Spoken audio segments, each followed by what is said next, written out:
Cole Dawson froze in the saddle, one gloved hand gripping leather as wind howled through the canyon gap.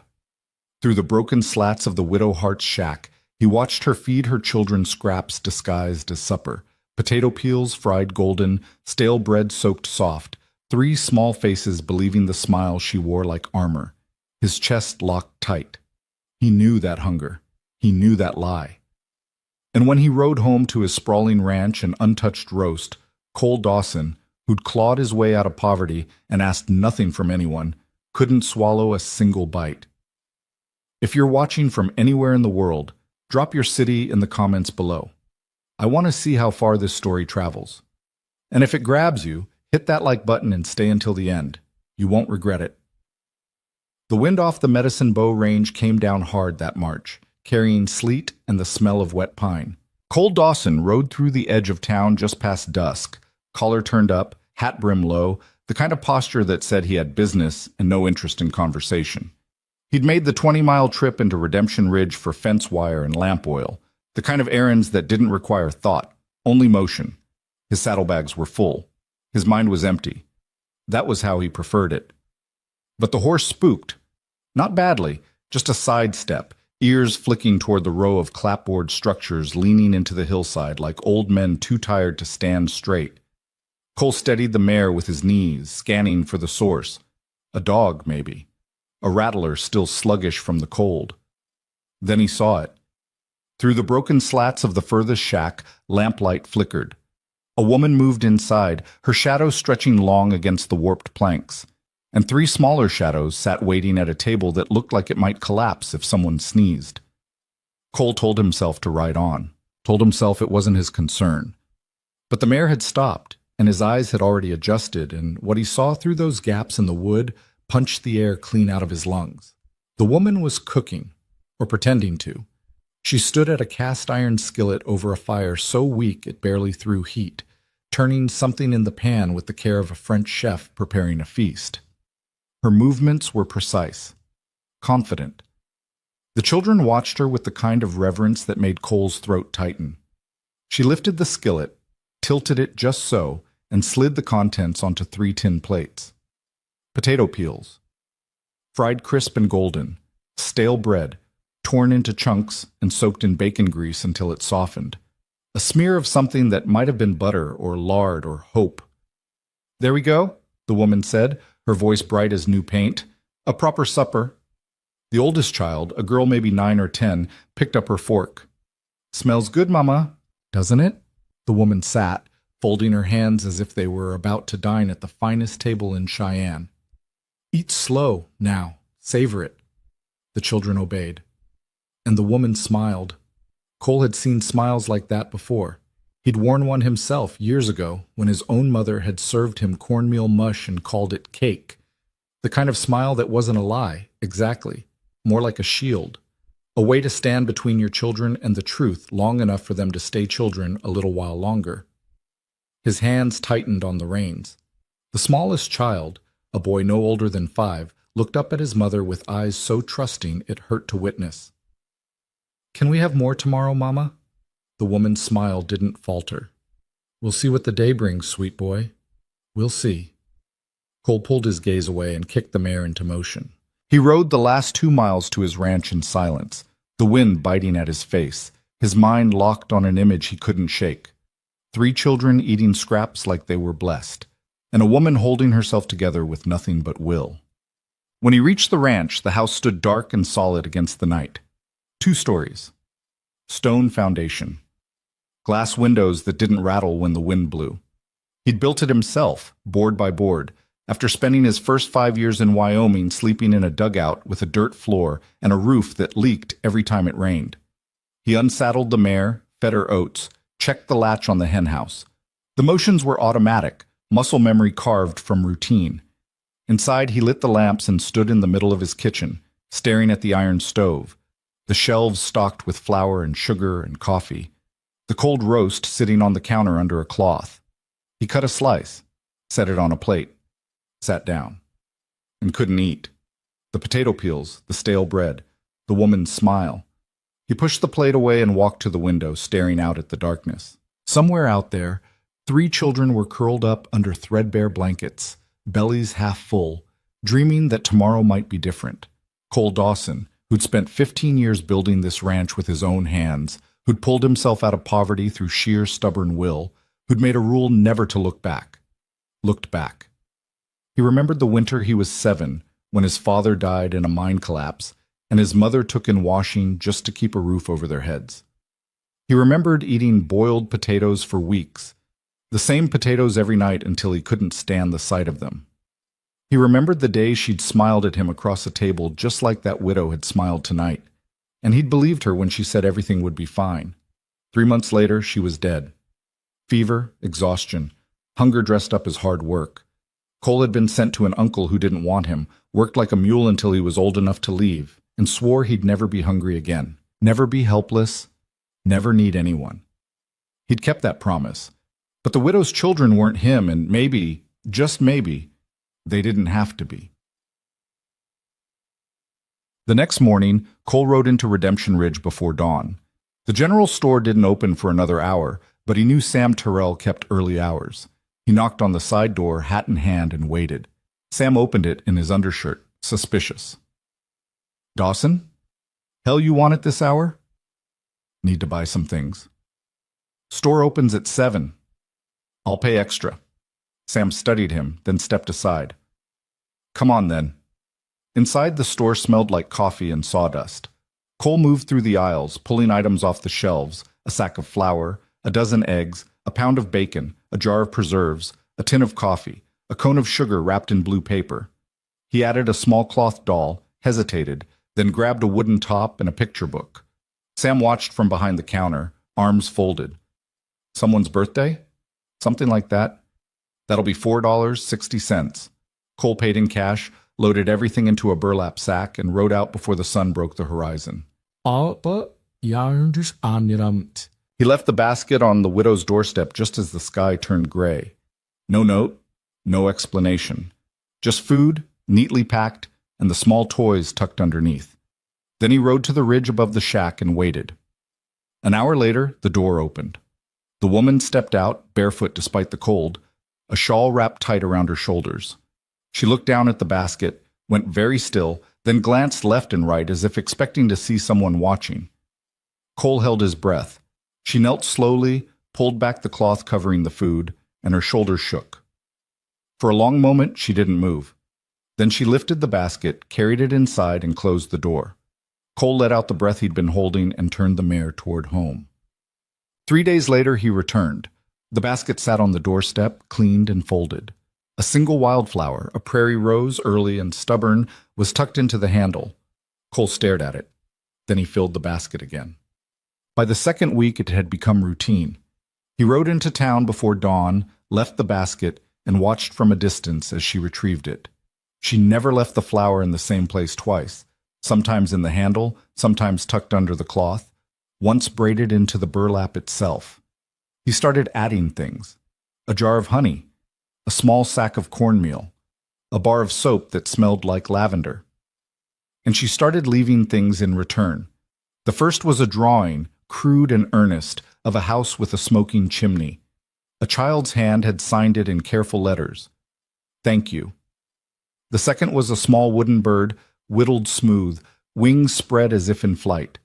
The third was a book, old, spine-cracked, pages yellowed, with a note slipped inside. "For your kindness. We have little, but we share what we can." Cole sat in his kitchen that night, the book open in his hands, and realized he was in trouble. Mom. He told himself it was charity, a good deed, the kind of thing any decent man would do if he had the means. But that didn't explain why he started checking the doorstep twice a day, or why he found himself thinking about her voice, the way she'd set a proper supper like she was serving roast duck instead of fried peels, or why he lay awake at night wondering if the children were warm enough, if the roof leaked, if she ever let herself cry when they were asleep. He didn't know her name. He didn't know if she was young or old, sharp-tongued or soft-spoken, whether she sang or stayed silent. But he knew the shape of her shadow, the way she moved, the strength it took to smile like that. And he knew, with a certainty that settled in his chest like a stone, that he couldn't stop. On the 15th day, he rode into town and found Sam Terrell watching him from the store window. "Morning, Dawson," Cole nodded, loading supplies into his saddlebags. "You know," Sam said slowly, "folks are starting to talk." Cole's hands stilled. "About?" "About how much food you've been buying, and how none of it's showing up at your table." Cole straightened. "That's so." "Just saying, small town. People notice things." "Let them notice." Sam raised his hands. "No offense meant. Just thought you'd want to know."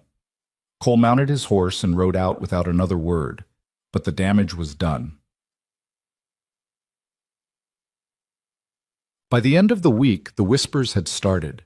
He heard them in fragments, at the livery, at the saloon, in the post office where Mrs. Calloway's voice carried like a church bell. Buying enough food for a family, chua, riding out before dawn every day. That widow woman, you don't suppose... Cole clenched his jaw and kept moving. Let them talk. He'd survived worse. But then he saw her. She was standing outside the dry goods store, a basket on her arm, her face pale and tight.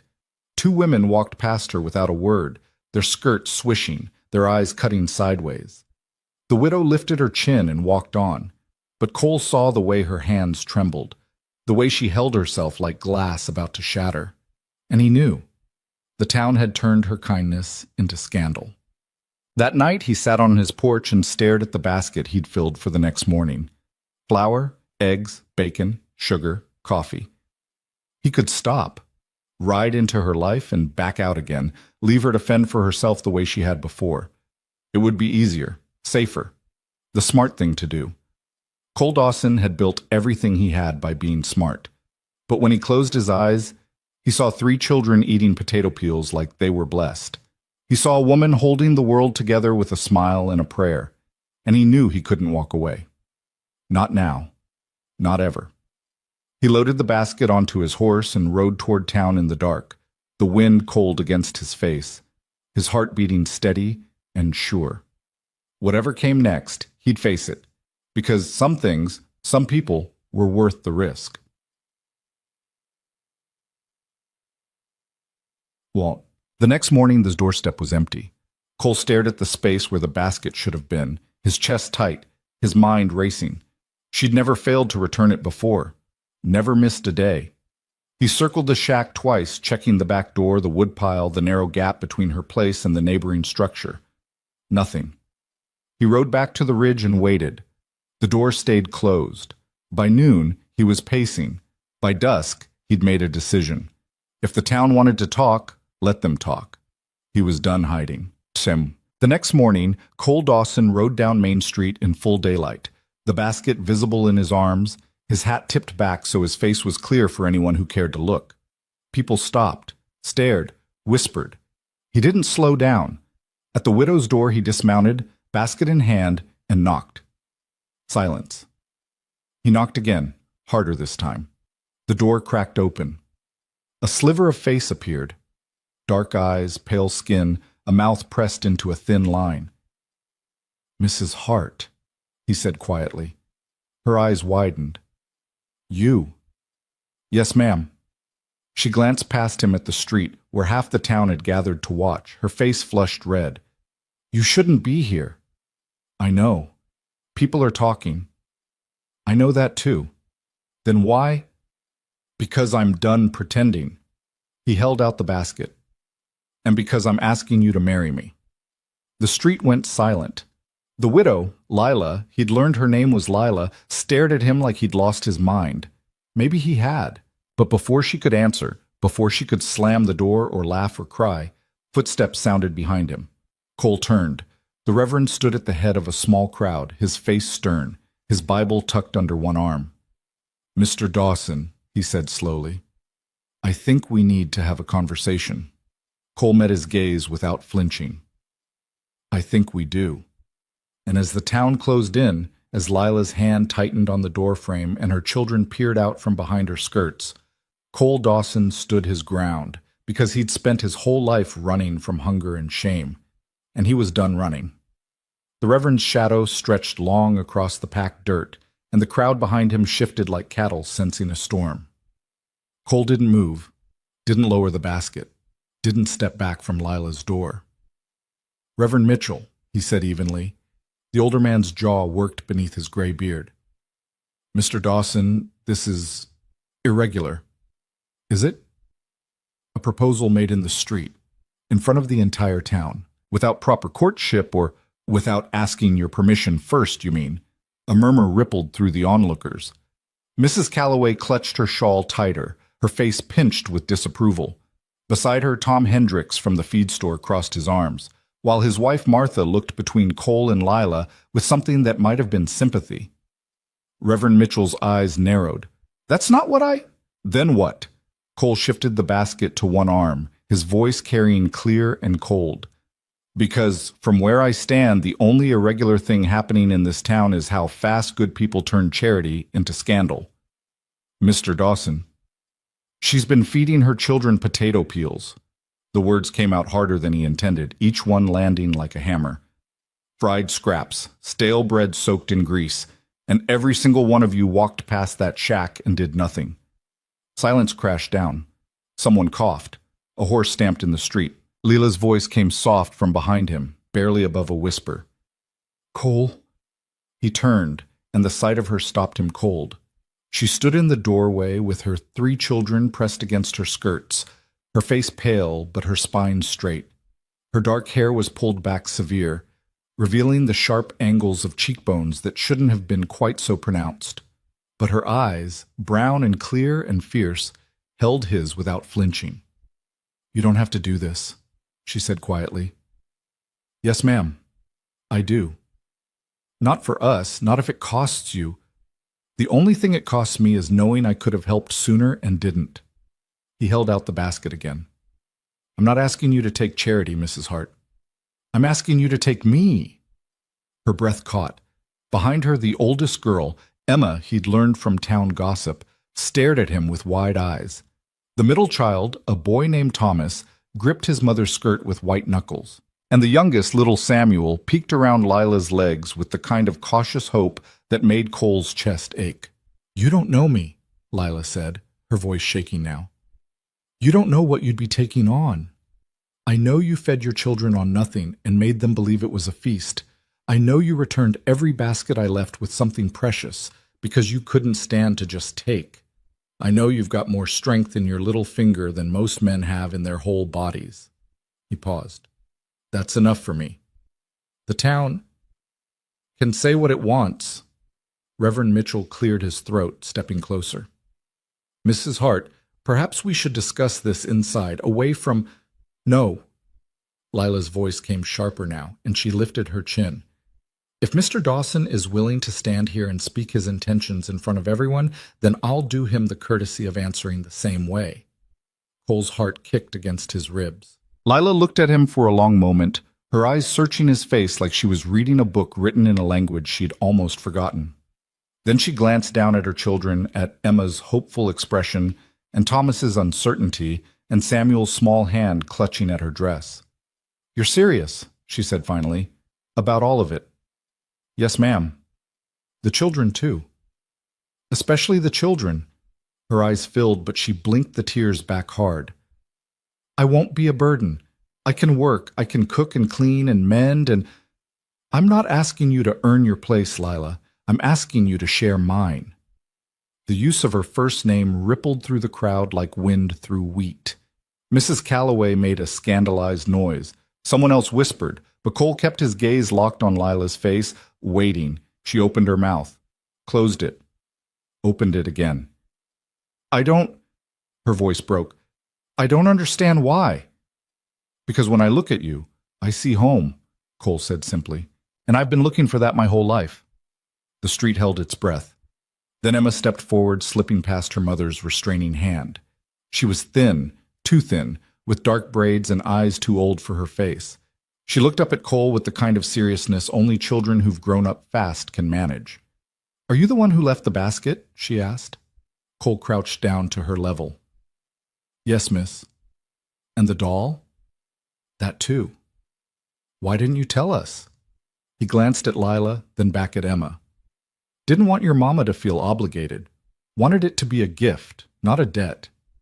Emma considered this, her small face thoughtful. Then she turned to her mother. Mama, I like him. Thomas, emboldened by his sister's bravery, nodded.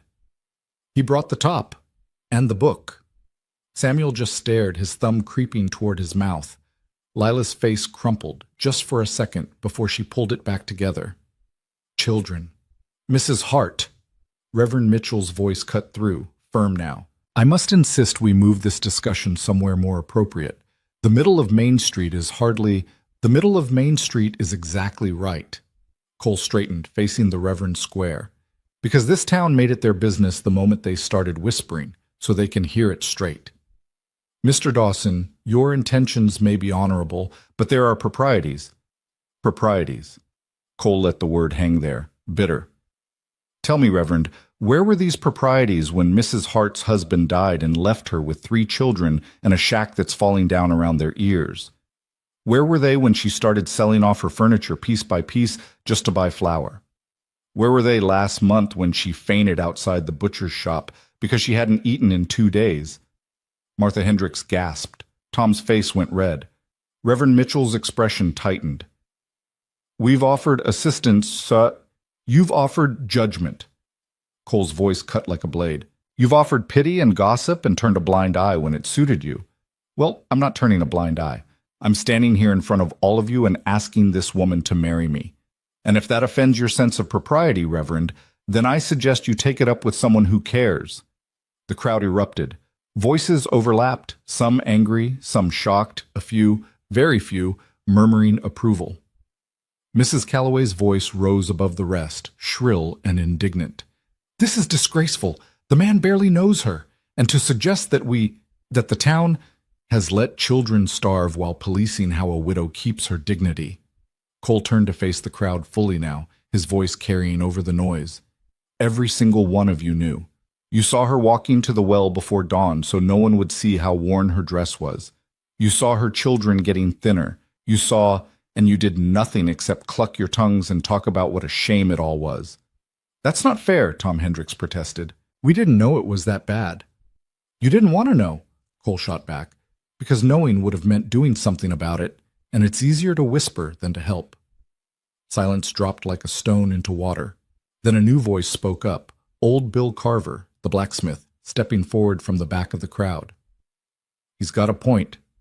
Head swiveled. Bill shrugged, his weathered face impassive. We all saw, he said gruffly. We all knew things were hard for Lila after John died, and we all told ourselves it wasn't our place to interfere, that she was proud, and she'd ask if she needed help. He looked at Lila, something like shame crossing his features. But pride don't fill bellies, and we should have done better. Martha Hendricks nodded slowly. Bill's right. We should have. This is beside the point, Mrs. Calloway snapped. The question is whether it's appropriate for Mr. Dawson to...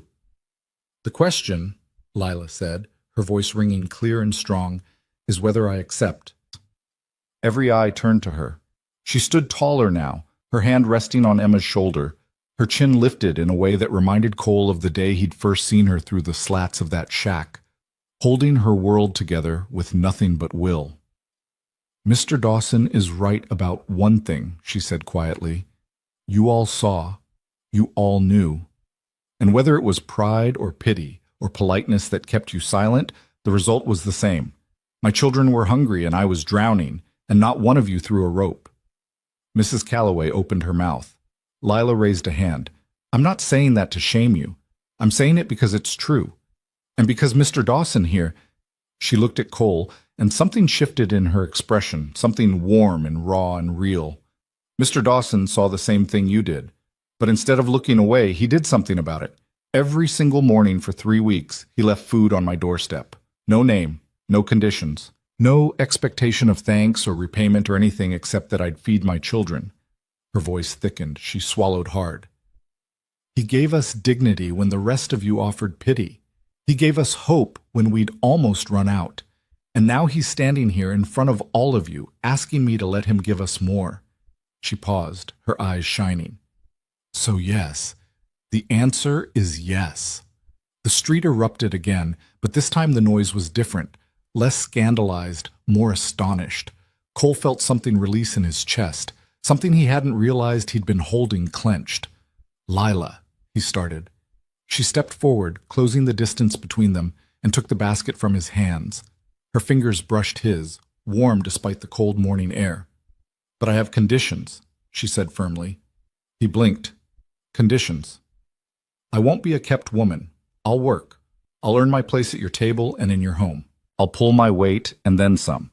And if you've got expectations of me beyond that, you'd better lay them out now." Cole felt a smile tug at his mouth despite everything. "My only expectation is that you be yourself." "That's a dangerous thing to ask for. You don't know me very well." "Then I'll learn." She searched his face again, and whatever she saw there seemed to satisfy her. "All right then. When?" "When what?" "When do we marry? Because if we're doing this, we do it proper. I won't have anyone saying I trapped you or you took advantage of me or—" "This afternoon," Reverend Mitchell cut in, his voice resigned but not unkind. "If you're both determined to proceed, we'll do it this afternoon, at the church. 3:00. Lila glanced at Cole, eyebrows raised. He nodded. 3:00? She agreed. The Reverend sighed, looking between them like he was trying to decide whether to argue further. Then he shook his head. "Very well, but I wanted on record that I advised a longer engagement." "Noted," Cole said dryly. The crowd began to disperse, some reluctantly, others hurrying off to spread the news. Mrs. Calloway left in a huff, her skirt swishing indignantly. But Martha Hendricks paused, stepping up to Lila with a tentative smile. "Congratulations," she said softly. "And I'm sorry. Bill was right. We should have done better." Lila's expression softened. "Thank you, Martha." Martha nodded and moved on, and slowly others followed, offering awkward congratulations or apologies or simply quiet nods of acknowledgement. Bill Carver clapped Cole on the shoulder hard enough to make him stagger. "You're a good man, Dawson. Don't let anyone tell you otherwise." "Appreciate that, Bill." When the street finally emptied, leaving only Cole and Lila and the three children staring up at them with varying degrees of confusion and hope, Cole let out a long breath. "Well," he said. "That was terrifying," Lila finished. "Completely terrifying." "Yeah." They stood there in the sudden quiet, the basket hanging between them like a bridge. Then Samuel tugged at Lila's skirt. "Mama, are we going to live with the basket man?" Lila laughed, shaky and bright. "Yes, sweet boy, we're going to live with the basket man." "Does he have horses?" "He does." Samuel's eyes went wide. "Can I ride one?" "We'll have to ask him." Cole crouched down again, meeting Samuel's gaze. "You can ride one, soon as you're big enough to reach the stirrups." Samuel's face split into a grin so wide it looked like it might crack. Thomas inched closer, his voice cautious. "Do you really have a ranch?" "I do." "Is it big?" "Big enough for all of us." Emma, ever the serious one, frowned. "Mama says we shouldn't take things we haven't earned." "Your mama's right," Cole agreed. "But this isn't taking, it's sharing. There's a difference." "What's the difference?" "Taking means someone loses something. Sharing means everyone gains." Emma considered this with the gravity of a philosopher. Then she nodded, apparently satisfied. "Okay." Lila let out a breath that sounded suspiciously like a sob held back. "Children, go inside and start packing your things. We'll be leaving after the ceremony." "All our things?" Thomas asked. "Everything important." The children scampered inside, their voices rising in excited chatter. Lila watched them go, then turned back to Cole, her face unreadable. "I meant what I said," she told him quietly. "I won't be dead weight. I'll work." "I know. And I won't let you regret this. I won't." "You can't know that." Cole stepped closer, close enough to see the fine lines around her eyes, the faint scar on her chin, the way her hands trembled just slightly, even though her voice stayed steady. "You're right," he said. "I can't know, but I'm willing to find out. Are you?" Lila looked up at him, and for the first time since he'd knocked on her door, she smiled. Not the shield smile she wore for her children, but something real and small and fragile. "Yes," she said. "I think I am." They stood there on the doorstep, the basket between them, and the whole uncertain future stretching ahead. And Cole thought maybe, just maybe, he'd finally found what he'd been searching for all along. Not a rescue, not a good deed. A home. The morning sun broke through the clouds, washing Main Street in pale gold light. Inside the shack, the children's voices rose in laughter, and Lila Hart, soon to be Lila Dawson, looked at the man who'd fed her children in secret and asked for her hand in public, and believed, for the first time in a long time, that tomorrow might be different after all. Cole cleared his throat. "I should go. Let you get ready." "Wait." Lila reached out, her hand closing around his wrist. "I need to know something first." "All right." "Oh, why me?" "Really? There are easier women in this town. Women with means, with families, with—" "I don't want easy," Cole interrupted. "And I don't want means or families or whatever else you think I should be looking for. I want someone who understands what it means to fight for something. Someone who knows the difference between surviving and living. Someone who'd turn scraps into a feast just to see their children smile." He paused. "I want you, Lila. Not in spite of what you've been through. Because of it." Her eyes filled again, and this time she let the tears fall. "I don't know how to do this. How to be someone's wife again. How to trust that it won't all fall apart. Then we'll figure it out together, one day at a time." She nodded, swiping at her cheeks with the back of her hand. "One day at a time. Starting at 3 o'clock. "Starting at 3 o'clock, she agreed. Cole tipped his hat, mounted his horse, and rode toward home, the morning air cold against his face, and his heart beating steady and sure. Behind him, Lila watched until he disappeared around the bend, then turned back to her children and the life they were about to leave behind. The shack had been home for 2 years, 2 long, hard years of making do and holding on. But it had never been more than shelter. 4 walls and a roof that leaked. A place to survive, not to live. She looked around at the worn furniture, the patched curtains, the floor she'd scrubbed on her hands and knees 100 times. Then she looked at her children, at Emma organizing their meager belongings with fierce determination, at Thomas clutching the wooden top like a treasure, at Samuel spinning in circles with his arms out wide. "Mama," Emma called, "what should we bring?" Lila smiled, real and true. "Everything that matters, sweet girl. Everything that matters." At Cole's ranch, the man himself stood in the middle of his too big, too empty house and tried to imagine it filled with life. Footsteps on the stairs. Voices in the kitchen, toys scattered across the floor he'd kept so carefully clean. It had been quiet for so long, safe, controlled. He'd built this place as a fortress against the world that had nearly broken him. 4 walls to keep him in and everyone else out. But now, standing in the silence, he realized something. A fortress was just another kind of prison. He walked through the rooms, seeing them with new eyes, the kitchen that could hold a family instead of one solitary man, the bedrooms upstairs, empty and waiting, the front porch where children could play and a woman could sit in the evening sun. It wasn't perfect. The house needed warmth, light, laughter. It needed them. Cole rolled up his sleeves and got to work. He scrubbed floors that didn't need scrubbing, beat rugs that were already clean, filled the wood box and checked the stove and made sure there was fresh water in the basin. Then he stood in the largest bedroom, his room, and stared at the bed. It was wide enough for 2. He'd made it that way without really knowing why, some vague hope that someday, maybe, he wouldn't sleep alone. Someday had arrived faster than he'd expected. He stripped the bed, washed the linens, hung them to dry in the sharp wind. Then he remade it with care, tucking the corners tight, smoothing the quilt his mother had made years ago, the only thing he'd kept from his childhood. When he was done, he stood back and looked at the room. Clean, simple, ready. He hoped it was enough. At noon he rode back into town, bathed and shaved and wearing his best shirt, the one he saved for cattle auctions and the rare occasions he needed to look respectable. He felt ridiculous. He felt terrified. He felt alive. The church sat at the top of the hill, white clapboard gleaming in the thin sunlight. Cole tied his horse to the rail and climbed the steps, his boots loud on the wooden planks. Inside, Reverend Mitchell was arranging hymnals, his movements precise and careful. He looked up as Cole entered, his expression unreadable.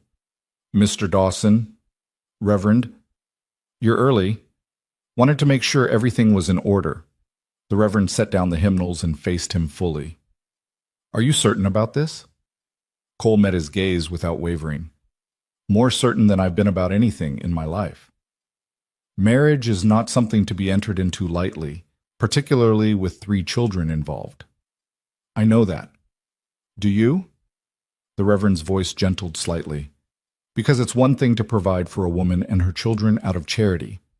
It's another to wake up every morning and choose them, to put their needs before your own, to be a father to children who aren't your blood." "Blood doesn't make a family," Cole said quietly. "Choice does." Reverend Mitchell studied him for a long moment. Then, slowly, he nodded. "You might be right about that." "I am right." "We'll see." The Reverend moved toward the altar, adjusting the cloth. 3 o'clock, then. I'll keep it simple." "Appreciate it." Cole turned to leave, but the Reverend's voice stopped him. "Mr. Dawson?" "Sir?" "For what it's worth, I think you're doing a good thing. I just hope you understand what you're taking on." Cole smiled, thin and hard. "I grew up hungry, Reverend. I know exactly what I'm taking on, and I know what it means to finally have enough." He left before the man could respond, stepping out into the cold afternoon air and the future rushing toward him like a freight train with no brakes. At 2:45, the townspeople began to gather. Not everyone. Mrs. Calloway was conspicuously absent, and a few others stayed away out of disapproval or indifference. But more came than Cole expected. Martha and Tom Hendricks arrived with a basket of food. Bill Carver brought his wife and 2 grown sons. The schoolteacher, Miss Allen, came with a small bouquet of winter roses. Even Sam Terrell from the general store showed up, looking uncomfortable but determined. They filed into the church quietly, taking seats in the pews, their faces curious and cautious, and, in some cases, genuinely kind. Cole stood at the front beside Reverend Mitchell and tried not to let his hands shake. Then the door opened and Lila walked in. She'd done something with her hair, pinned it up so it caught the light filtering through the windows. She wore a dress Cole hadn't seen before, simple and dark, but clean, with a white collar that made her skin look like porcelain. She carried no flowers, no veil, just her 3 children, one on each side and Samuel holding her hand. Emma wore a ribbon in her hair. Thomas had combed his hair flat. Samuel's face was scrubbed pink. They walked down the aisle together, a small, determined unit, and Cole felt his throat close. This was his family. Not someday. Not eventually. Now. Lila reached the altar and looked up at him, her eyes steady. "Hello?" "Hello," he managed. Reverend Mitchell cleared his throat. "Shall we begin?" And so they did. The ceremony was short, as promised. Simple words about commitment and fidelity and choosing each other in sickness and health, poverty and wealth, joy and sorrow. Cole repeated them like a vow carved into stone. Lila's voice shook on some of the words but never faltered. When the Reverend asked if anyone objected, the silence was absolute. And when he pronounced them married, Cole leaned down and kissed Lila Hart, now Lila Dawson, with all the gentleness he possessed, while 3 children watched and the town held its breath. When they pulled apart, Lila was smiling, really smiling, and Cole felt something in his chest unlock and open wide. "Welcome home," he whispered. "Thank you," she whispered back. They turned to face the congregation, hands linked, children clustered close. And as the townspeople rose to offer congratulations, some sincere, some awkward, all witnessed, Cole Dawson understood that the hard part was just beginning. Building a family was harder than building a ranch. But he'd never backed down from hard work in his life. And he wasn't about to start now. The wagon ride to the ranch took an hour, the children bundled in blankets Cole had brought, Lila sitting beside him on the bench with her hands folded in her lap. She hadn't said much since they'd left the church, just watched the landscape roll past, scrub pine and sage, the mountains rising dark against the gray sky. Cole wondered if she was having second thoughts. If the reality of what she'd agreed to was settling in now that the town was behind them, and the future stretched ahead like an unbroken road. But when he glanced sideways, she was smiling, small, private, like she was holding a secret. "What?" he asked. "Nothing." She looked at him, eyes bright. Just thinking how strange life is. This morning I was trying to figure out how to make one potato feed 4 people. Now I'm riding toward a ranch I've never seen with a man I barely know. Having regrets? No. She said it firmly, without hesitation. Just adjusting. Behind them, the children were quiet. Too quiet. Cole turned to check on them. Emma sat straight-backed, watching everything with sharp attention. Thomas clutched the wooden top against his chest. Samuel had fallen asleep, his head pillowed on a bundle of their belongings. "They all right back there?" Cole asked. "They're scared," Lila said softly. "They won't show it, but they are. Everything's changing so fast." "Can't blame them for that." "I told them you were kind, that you'd been leaving the baskets." Emma figured it out weeks ago, actually. She's observant like that. Cole raised an eyebrow. "She knew?" "Saw you once, apparently. Early morning, right before dawn. She didn't tell me until yesterday." Lila's voice went quieter. "She said she didn't want to spoil it, that she liked having a secret angel." Something twisted in Cole's chest. "I'm no angel." "No. But you cared when no one else did. That's close enough." They rode in silence for a while, the only sound the creak of the wagon and the rhythmic clop of hooves. Then Emma spoke up from behind. "Mr. Dawson?" Cole turned. "You can call me Cole if you want." She considered this, her face serious. "Mama says we should call you Pa." The word hit him like a fist. He looked at Lila, who'd gone pink. "I thought," she started. "I mean, if we're doing this properly, the children should—" "It's fine," Cole said, his voice rougher than intended. "More than fine. If that's what you want, Emma." Emma chewed her lip. "Can I try it first? See if it fits?" "However you want to do it." She nodded, satisfied, and went back to watching the landscape. But Thomas leaned forward, his voice tentative. "Do we have to call you Pa right away?" "No, son. You call me whatever feels right." "What if it never feels right?" Cole twisted around to meet the boy's eyes. "Then we'll figure something else out.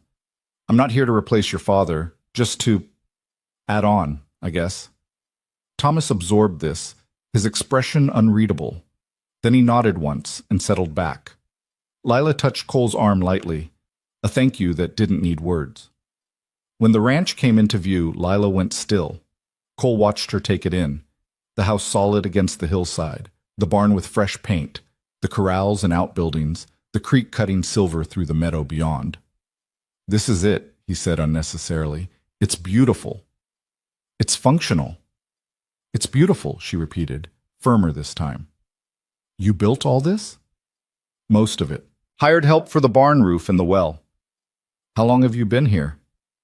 15 years, started with nothing but a claim and a prayer." She looked at him with something like wonder. "You did this alone? Didn't have much choice?" The wagon rolled to a stop in front of the house. Cole climbed down, then turned to help Lila.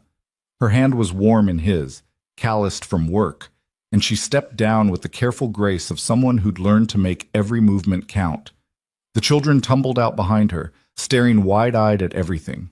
Samuel woke up, rubbing his eyes, and gasped when he saw the horses in the corral.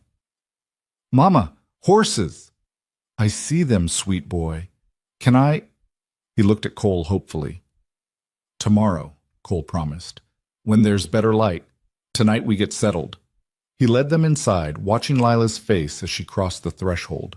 The house was warm. He'd banked the fire before leaving. And clean, the floors swept and the windows letting in what remained of the afternoon light. Lila turned in a slow circle, taking in the main room with its stone fireplace, the kitchen with its cast-iron stove, the stairs leading up to the second floor. "It's so big," Emma breathed. "Bigger than we need," Cole admitted. "But it's home." Lila walked to the kitchen, running her hand along the edge of the table. "You have everything." "I do now." She looked at him sharply, then away. "Show us the rest?" He took them upstairs. There were 3 bedrooms, his and 2 others he'd kept empty for reasons he'd never quite articulated. Now they'd be filled.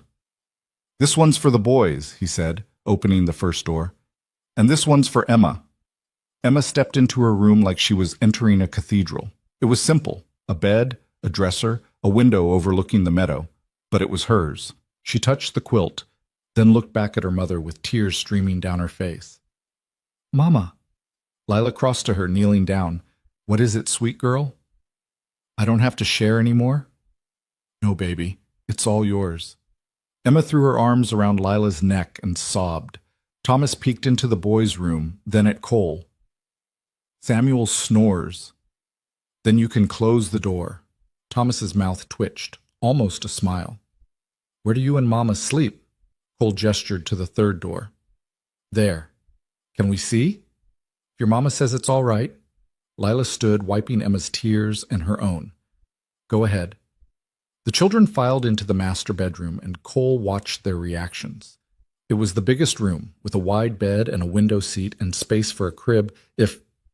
He cut that thought off before it could fully form.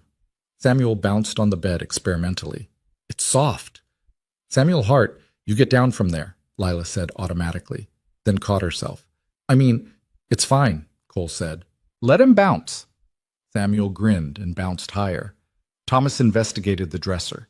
Emma stood by the window, looking out at the darkening sky. "You can see everything from here," she said softly. "That's the idea." Lila moved to stand beside her daughter, and Cole saw her shoulders relax, just a fraction, but enough to notice.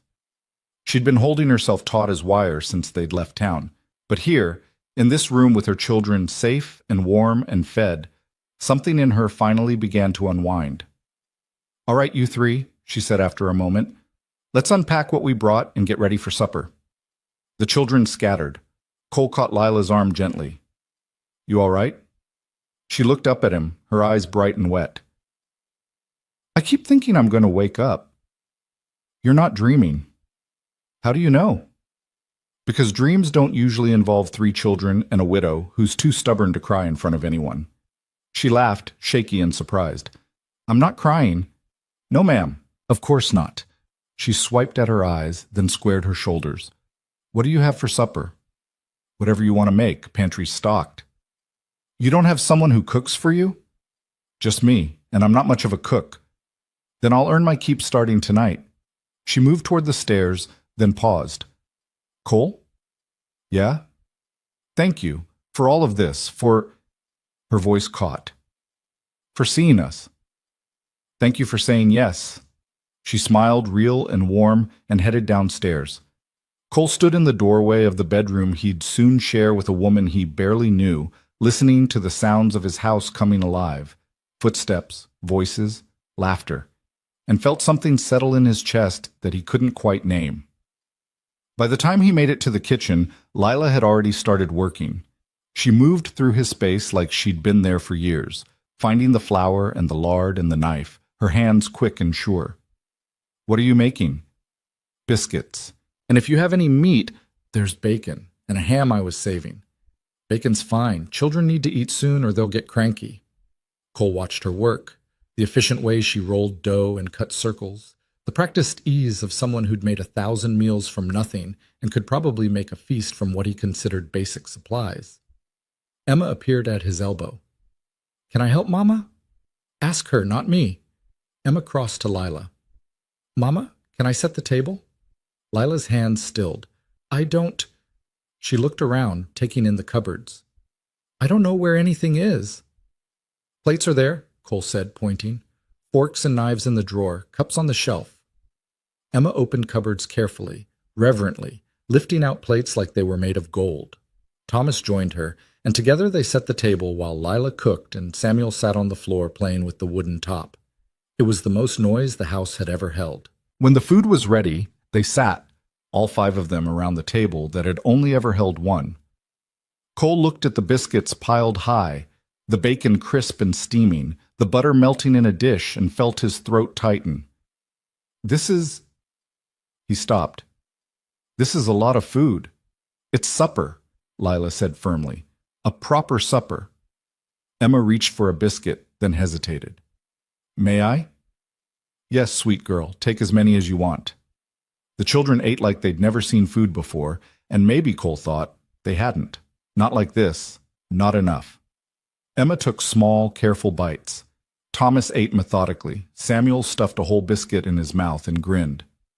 Manners, Lila said, but her voice was soft. Let them eat, Cole murmured. Manners can wait. Lila looked at him, and something passed between them. An understanding, maybe. A recognition of what it meant to finally have enough. When the meal was done and the children had been scrubbed and put to bed, Emma in her own room for the first time in her life, the boys sharing but with actual beds instead of pallets on the floor, Cole and Lila stood in the kitchen washing dishes side by side. They went down easy, Lila said quietly. They're exhausted. They're happy. She paused, her hand stilling in the soapy water. I can't remember the last time they went to bed happy. Cole dried a plate carefully. They're safe now. They can be happy. Because of you. Because of us. She looked at him, and he saw it again, that wonder, that disbelief that this was real. I don't know how to do this. Do what? Be married. Be here. In this house. With you. She swallowed hard. I don't know what you expect from me. Cole set down the plate and turned to face her fully. I expect you to keep being the woman who turned scraps into a feast and made her children believe in better days. I expect you to tell me when I do something wrong, because I will. I expect you to make this house feel like a home instead of just walls and a roof. And I expect... He stopped, choosing his words carefully. I expect you to take your time figuring out what this is, because I'm figuring it out too. What if I can't be what you need? What if you already are? She stared at him, her eyes searching his face. You really mean that? Yes. I don't understand you, Cole Dawson. Good. Gives you something to work on. She laughed, surprised and genuine, and the sound filled the kitchen like light. Then her expression shifted, turned uncertain again. The bedroom? I'll sleep in the spare room, Cole said quickly. Until you're ready, however long that takes. You don't have to... Yes, I do. I'm not asking you to rush into anything you're not comfortable with. We're married in name, but that's just paper. The rest, we build as we go. Lila's eyes filled. I thought most men wouldn't... I'm not most men. No, she said softly. You're not. They finished the dishes in silence, but it was a different kind of silence now, companionable, comfortable. When the last plate was dried and put away, Lila looked around the kitchen like she was memorizing it. This still doesn't feel real. Give it time. What if they come for us? Cole frowned. Who? The town. Mrs. Calloway and the others. What if they decide this was improper and try to be... Let them try. His voice went hard. You're my wife. Those are my children. Anyone who wants to challenge that can take it up with me directly. They could make things difficult. They could, but they won't, because most of them know I'm right, even if they don't want to admit it. He paused. And the ones who don't know it don't matter. Lila studied him for a long moment. You're not afraid of them. No. Why not? Because I spent my whole life being afraid. Of hunger, of failure, of being that helpless kid with nothing and no one. I'm done being afraid. He met her gaze steadily, especially of people whose worst sin is gossip. She nodded slowly, something easing in her expression. All right. All right. All right. I'll try not to be afraid either. That's all I ask. They climbed the stairs together, pausing outside the master bedroom. Lila's hand rested on the doorframe, her face uncertain. You're sure about the spare room? Positive. It seems wrong, making you sleep somewhere else in your own house. It's not my house anymore, Cole said quietly. It's ours. And I'll sleep wherever makes you most comfortable. She looked like she might argue, but then Samuel called out, a sleepy, half-awake sound, and she turned toward the boys' room instead. I should check on them. Go ahead. Cole watched her disappear into the shadows, then headed to the spare room, smaller than the master, with a narrow bed and a window that looked out toward the barn. He'd slept here before, in the early days when he was still building the house, before the master bedroom was finished. It felt strange being back, like moving backward instead of forward. But if that's what it took to make Lila feel safe, he'd sleep here for the next 10 years. He lay down on the bed, fully clothed, listening to the sounds of the house settling around him. Lila's footsteps moving between rooms, Emma's quiet voice asking a question he couldn't hear, Samuel's sleepy laughter, his family. The thought should have terrified him. Instead, it felt like coming home after a long journey he hadn't known he was on. Sleep came easier than expected, and with it, dreams of a future that finally looked like something worth fighting for. Morning broke cold and clear, sunlight streaming through the window and dragging Cole awake. For a moment he forgot where he was. Then memory returned in a rush. The wedding. The wagon ride. Lila and the children asleep somewhere in his house. Their house. He dressed quickly and headed downstairs expecting silence. Instead he found Lila already in the kitchen, coffee brewing, her hair tied back and her sleeves rolled up. "Morning," she said, not looking up from whatever she was stirring. "Morning. You're up early." Force of habit. Children will be hungry soon. "You didn't have to." "Yes, I did." She glanced at him, her expression firm. "I told you, I'm not going to be dead weight." "Lila, I mean it, Cole. I need to contribute. I need to feel like I'm earning my place here." He crossed to her, gently taking the spoon from her hand. "You earned your place the moment you said yes. Everything else is just us figuring out how to live together." "That's not how I work." "Then we'll compromise. You cook breakfast, I'll teach Samuel to ride. You mend the shirts I've been ignoring, I'll fix that rip in Emma's dress. We share the load." She looked at him for a long moment, then nodded slowly. "All right, but if I find you doing all the heavy work while You won't, I promise." She took the spoon back, her mouth quirking. "You're stubborn. Takes one to know one." The children came downstairs in stages. Emma first, quiet and watchful, then Thomas rubbing sleep from his eyes, and finally Samuel bouncing down the stairs like he'd been launched from a catapult. "Horses," he announced. "Cole said I could ride horses." "After breakfast," Lila said firmly. "And after you get dressed properly." Samuel looked down at himself, nightshirt hanging crooked, one bare foot, and giggled. "Oops."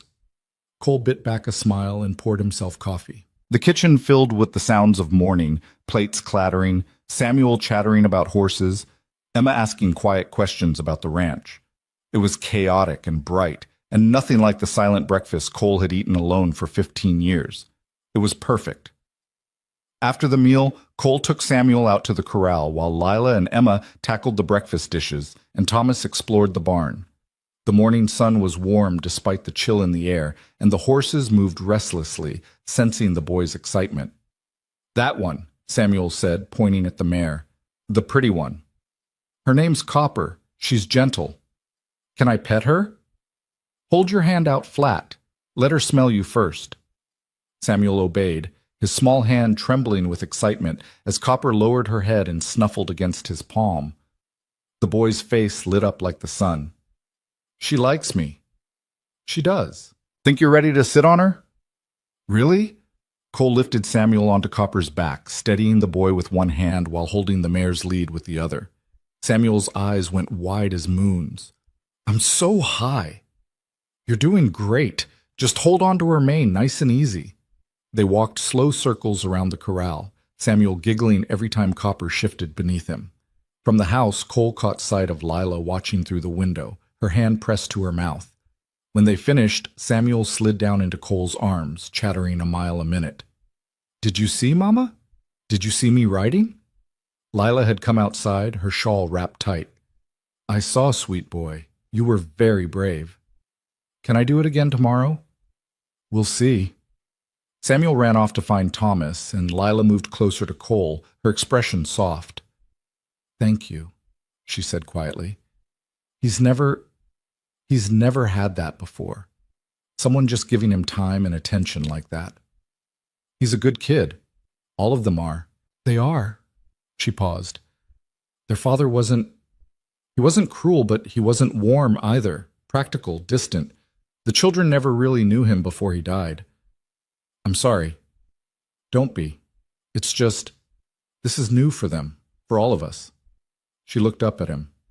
"You're patient with them. They deserve patience. So do you." Before Cole could respond, Thomas came running from the barn, his face flushed. "Cole, there's a cat in the barn. Can we keep her? We can keep her. Even if she has kittens? Cole raised an eyebrow. She have kittens? I think so. There's a whole nest of them in the loft.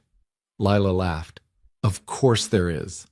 They spent the rest of the morning settling in, unpacking what little the family had brought, finding places for everyone's belongings, making the house feel lived in instead of merely occupied. Emma arranged her few dresses in the dresser with meticulous care. Thomas claimed a corner of the boys' room for the treasures he'd collected. Samuel alternated between bouncing on his bed and running to the window to stare at the horses. And Lila moved through the house like she was learning a new language, touching surfaces, opening cupboards, memorizing where everything belonged. By afternoon, Cole found her standing in the parlor, staring at the empty shelves. What's wrong? Nothing's wrong. I'm just thinking. About? About how empty this all is. You've got this beautiful house, but there's nothing personal in it. No pictures, no books, no... I didn't have anyone to fill it for. She turned to look at him. And now? Now I do. A smile ghosted across her face. We'll have to fix that. Make it feel like a home instead of a museum. How? I don't know yet, but I'll figure it out. She moved toward the window, looking out at the land spreading vast and open. Do people ever visit? Neighbors? Friends? Not often. Nearest ranch is 10 miles south. We're pretty isolated out here. The children will miss having other children to play with. There's a school in town, 5 miles. I can take them when it starts up again in the fall. Lila's expression shifted. You do that? Why wouldn't I? I just thought most ranchers don't bother with schooling, especially not for... She stopped. For other people's children? Cole finished quietly. I didn't mean... They're my children now too, Lila, and they're getting an education. She stared at him, something fierce and bright building behind her eyes. Then she crossed the room in 3 quick strides and kissed him. It was brief, barely more than a brush of lips, but it landed like lightning. When she pulled back, her cheeks were pink. I'm sorry, I shouldn't have... Don't apologize. It was forward of me. It was honest. He caught her hand gently. And I'm not complaining. She looked down at their joined hands, her breath shaky. This is all happening so fast. We can slow down. I don't know if I want to. Then we won't.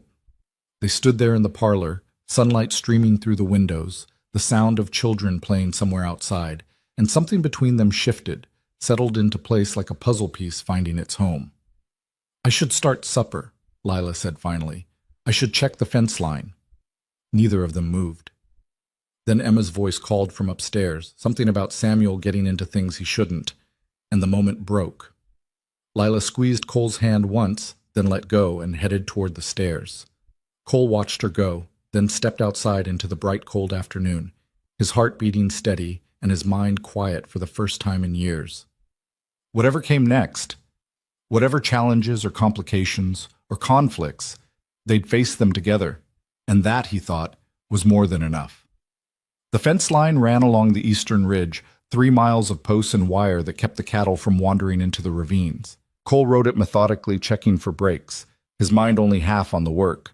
The other half kept circling back to the house, to Lila's kiss, to the way her hand had felt in his. He was tightening a loose wire when he heard hoofbeats approaching fast. He turned, squinting against the afternoon sun, and recognized Tom Hendricks's roan before he saw the man himself.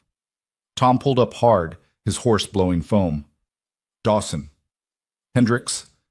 Cole straightened, reading trouble in the other man's face. What's wrong? Town meeting, tonight, at the church. Cole's jaw tightened. About? About you and Mrs. Hart, or Mrs. Dawson, I guess. Tom shifted in his saddle, looking uncomfortable.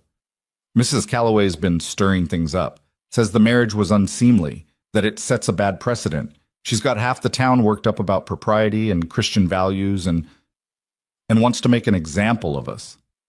Something like that. Tom hesitated. Reverend Mitchell tried to shut it down, but she went over his head. Got the mayor involved. They're calling it a community discussion about moral standards.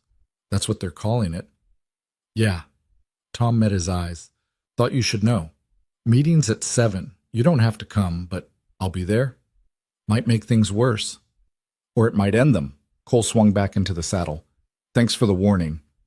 Dawson, Tom called after him. For what it's worth, Martha and I think you did right, and we're not the only ones. Cole nodded once and kicked his horse toward home. He found Lila in the garden, or what passed for a garden, mostly weeds and last year's dead stalks. She was kneeling in the dirt, her skirts tucked up, her hands black with soil. The children were scattered around the yard, Emma reading under a tree, Thomas throwing sticks for a barn cat that had no interest in fetching, Samuel making roads in the dirt with a stick. It looked like a painting, like peace.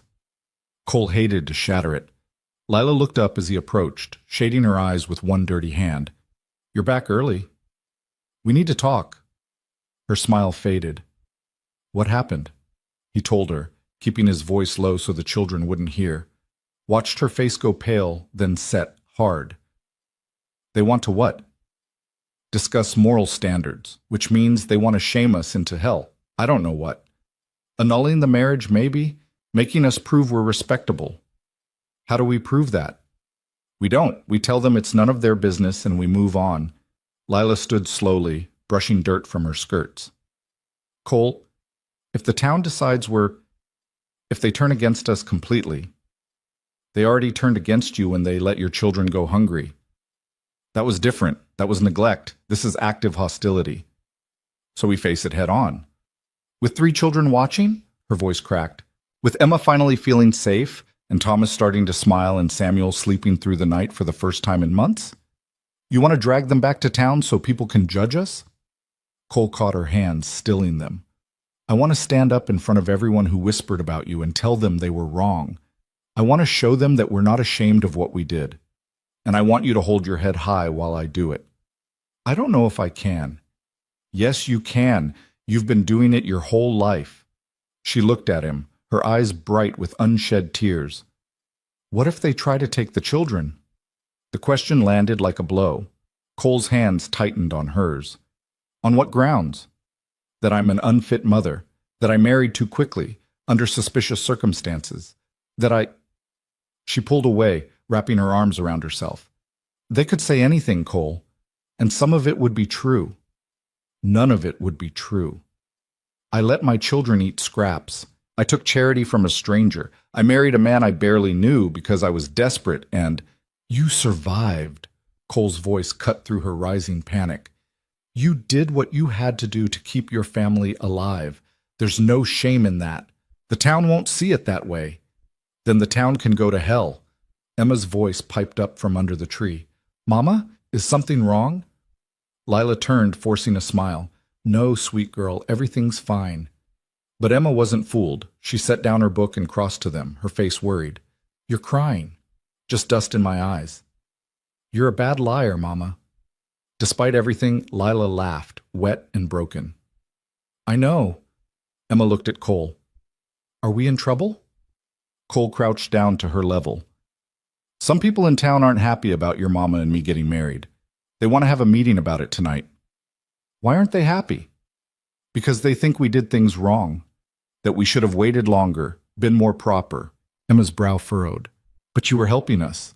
You left the baskets. I did.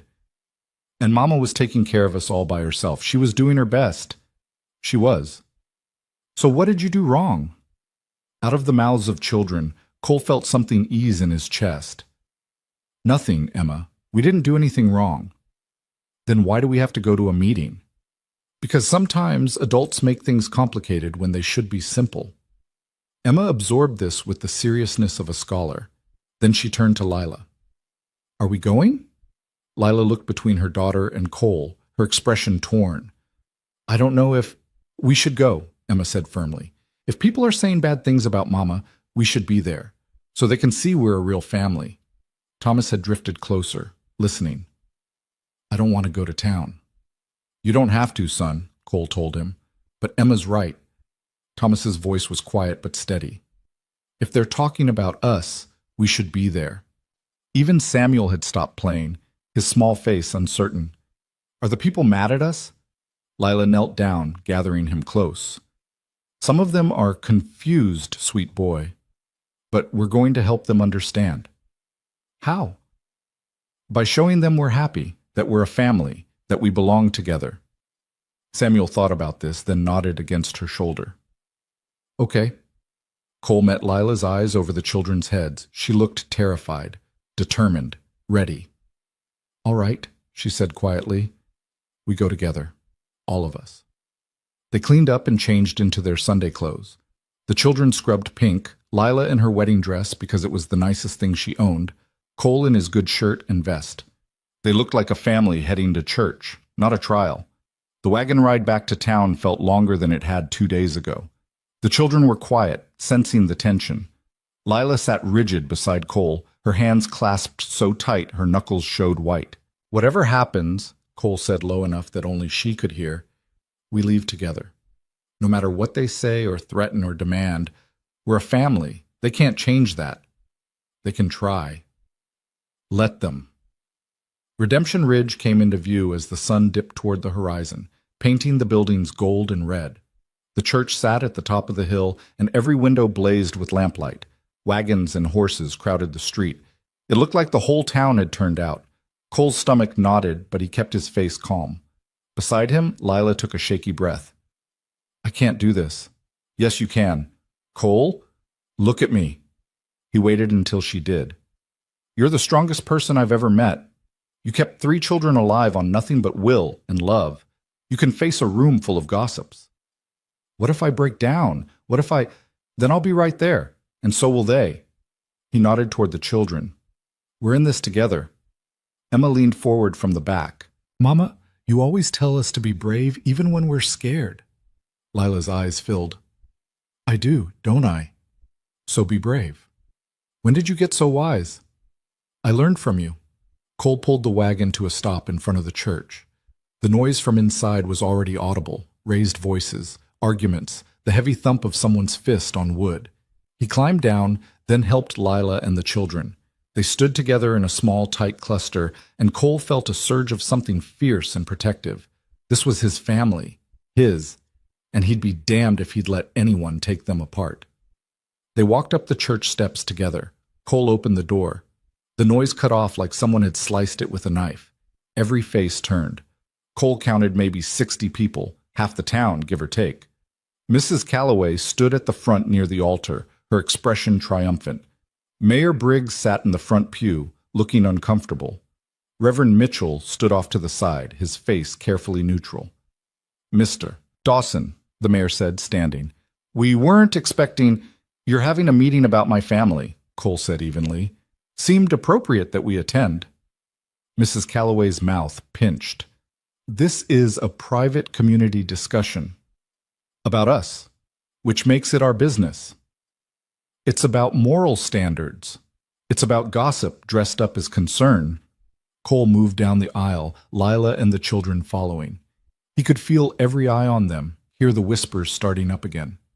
You want to discuss whether my marriage is proper? Fine. Let's discuss it. Mayor Briggs held up his hands. Now, Dawson, there's no need to be confrontational. We're simply trying to... To what?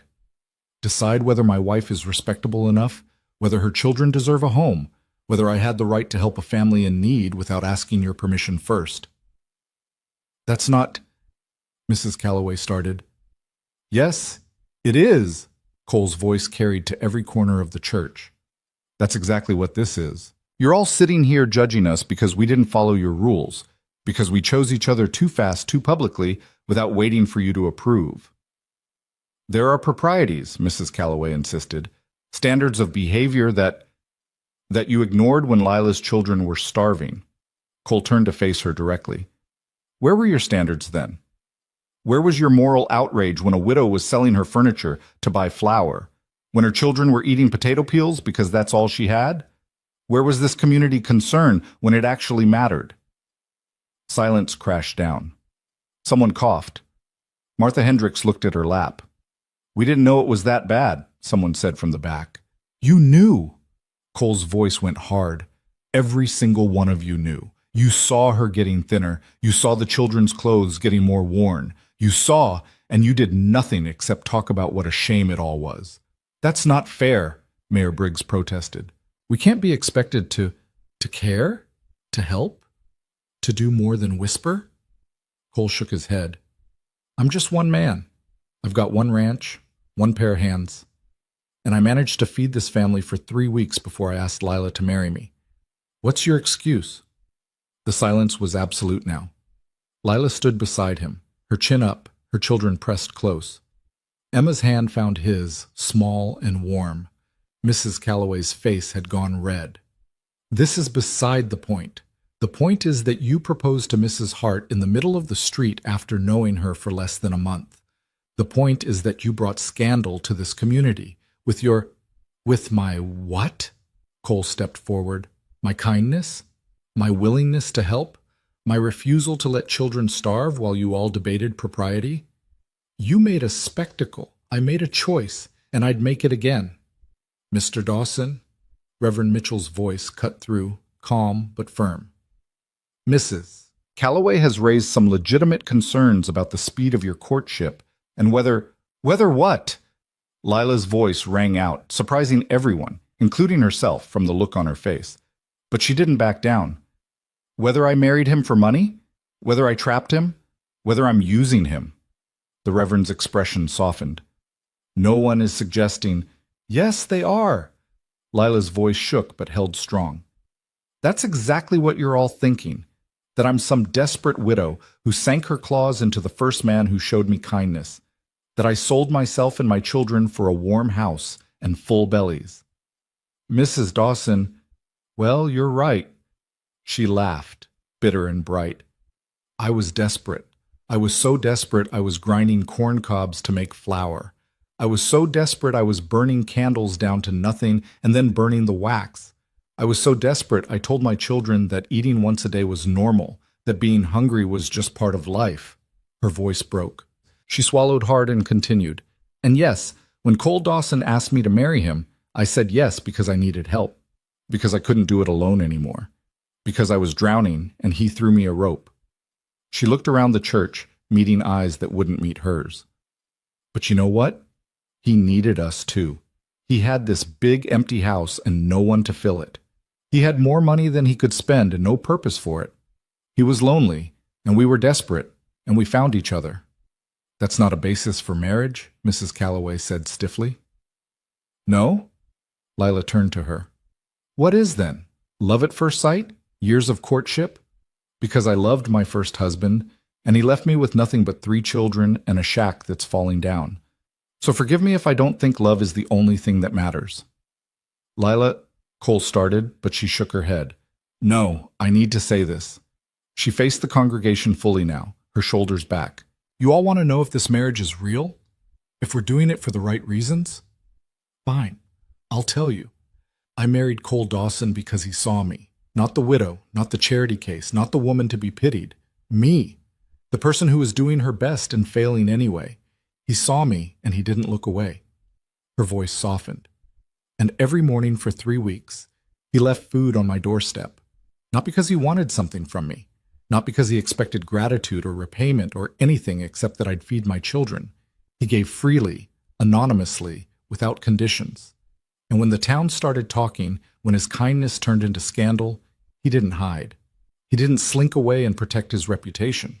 He stood in the middle of Main Street and asked me to marry him in front of everyone. She looked at Cole, and her eyes were wet but steady. So yes, I married him quickly. Yes, I barely knew him. Yes, I needed his help. But I also chose him. I chose the man who was brave enough to help when no one else would, who was kind enough to give without taking, who was strong enough to stand here right now and face all of you without flinching.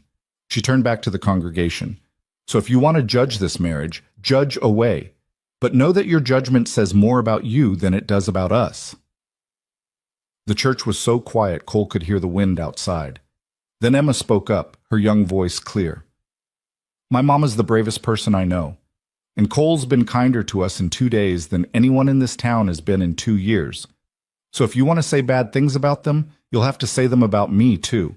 Because we're a family now. Thomas nodded. Me too. Even Samuel piped up. Me 3. Something shifted in the room. Martha Hendricks stood up, her face flushed. Lila's right. We should be ashamed of ourselves. Martha, her husband started, but she shook her head. No, Tom. She's right.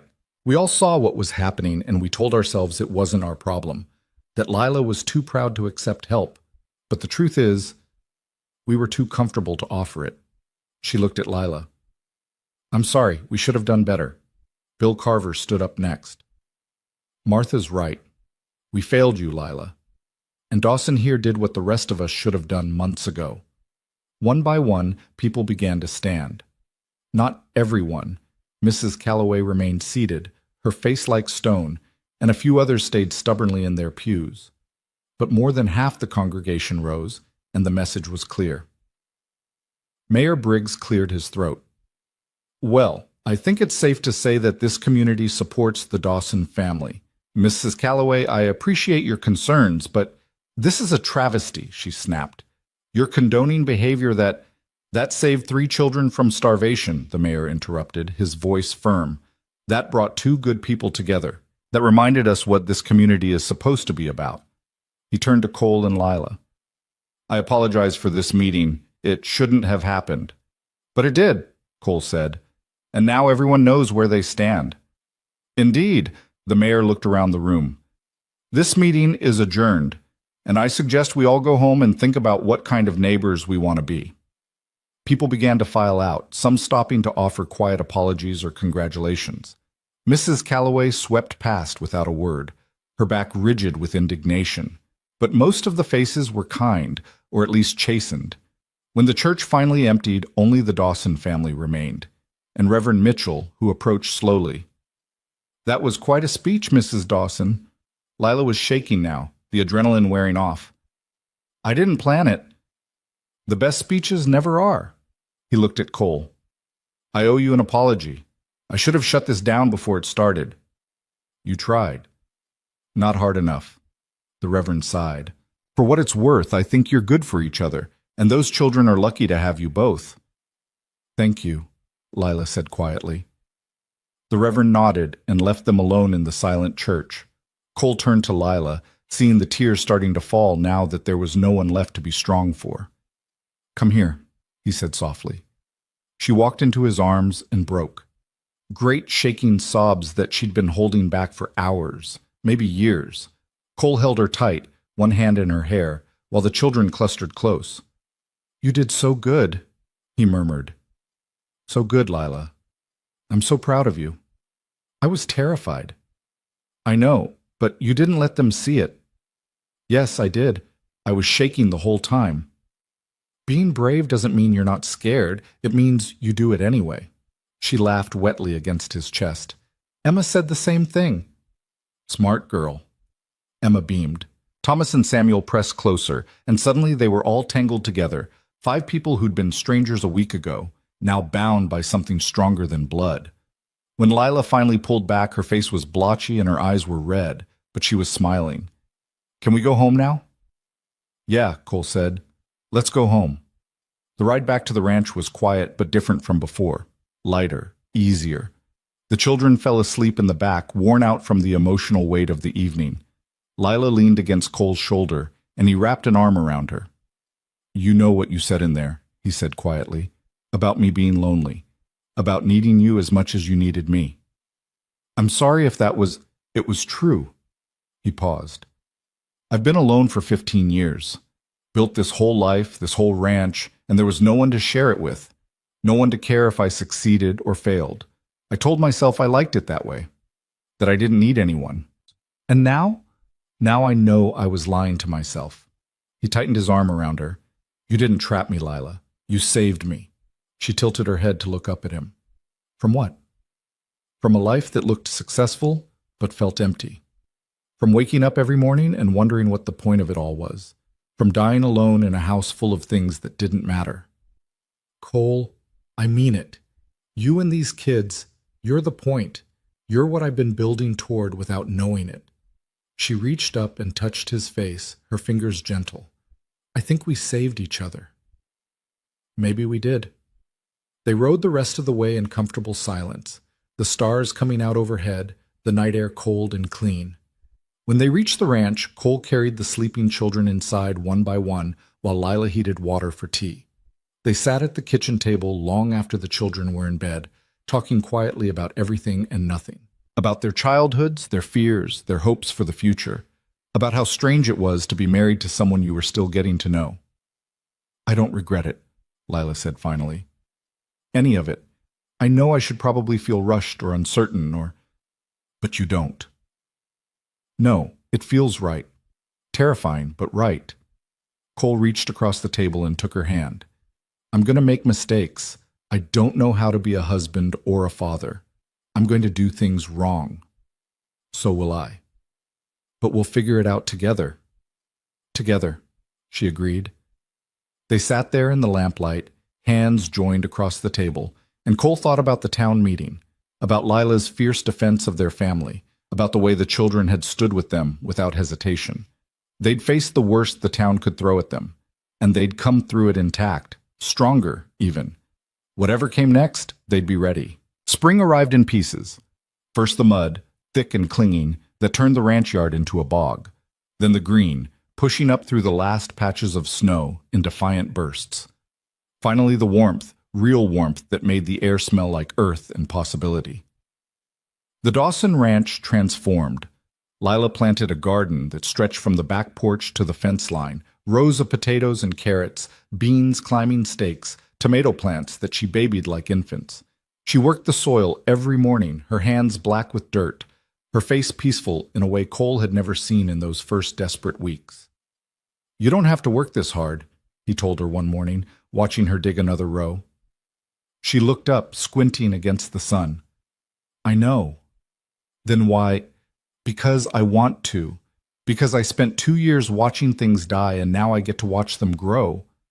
She patted the soil around a seedling with careful hands. "Let me have this." So he did. The children bloomed alongside the garden.